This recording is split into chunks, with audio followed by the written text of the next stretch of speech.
Hey guys, Vaughn here again, and first, coffee.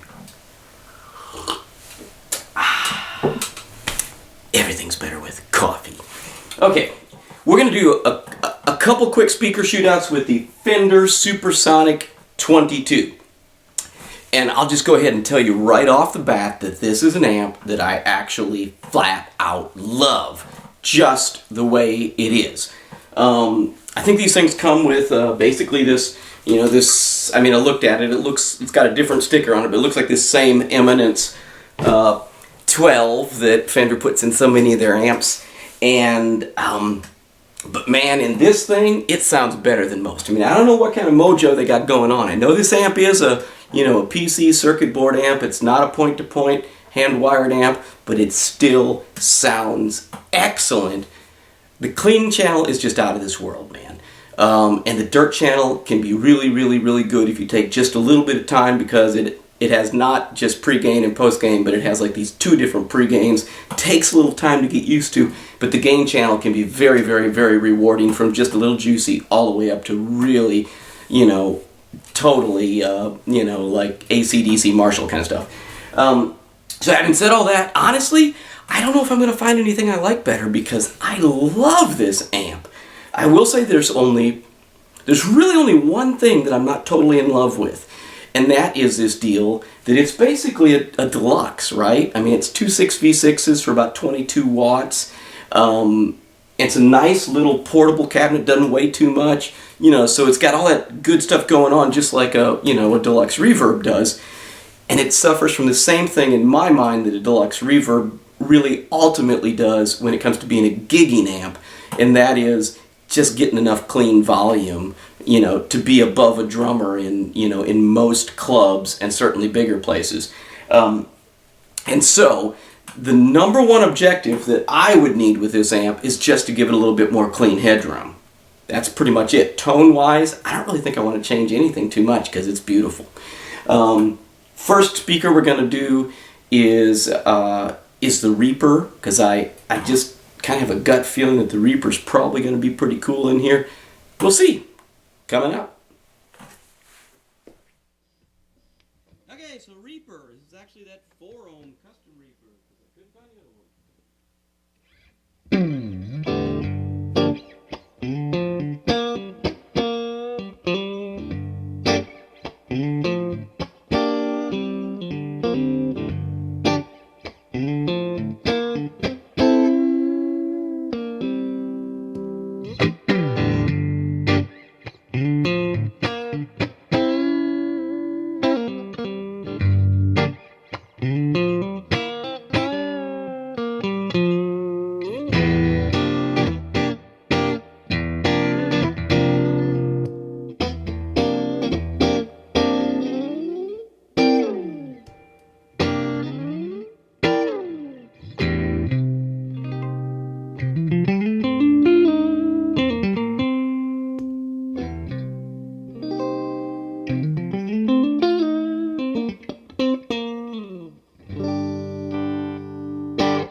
1990.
By the way, could you see the little meter? Was it working for you? Okay. So, I'll come up here close. Gotta hate this HD stuff.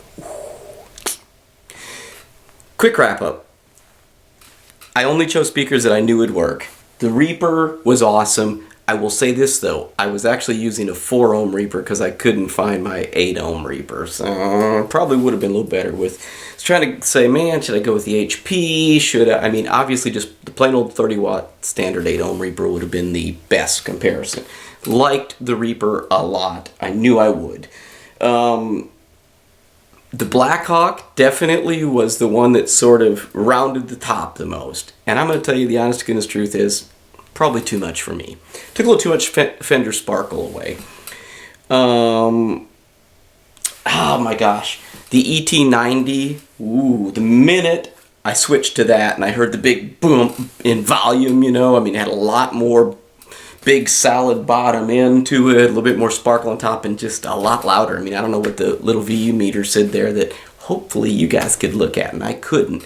But if I was going for a lot of, you know, just clean headroom boost, which really was kind of like I said, that was my main idea, the ET90 was probably the winner. But overall, I'm going to say the Retro 30 was what really rocked my world. It did give me a bit of a volume increase.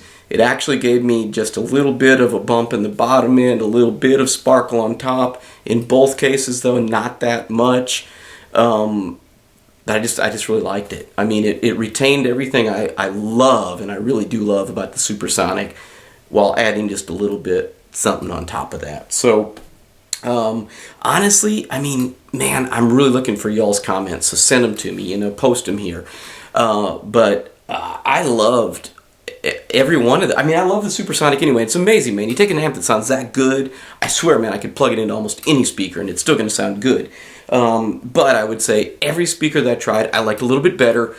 And when I, you know, it's like I'd start playing on the stock speaker and I'm going, ooh, that's awesome, right? And then I'd switch over to the WGS, and when I went back to the standard speaker, it always sounded a little thin, a little ice picky. Don't know if you all were hearing that, but so really the ET90, the Reaper, the Blackhawk, and the Retro 30 from WGS kind of all sounded better to me. But for my money, I'm gonna go with the Retro 30 as the winner of that shootout. Y'all tell me what you think. Thanks.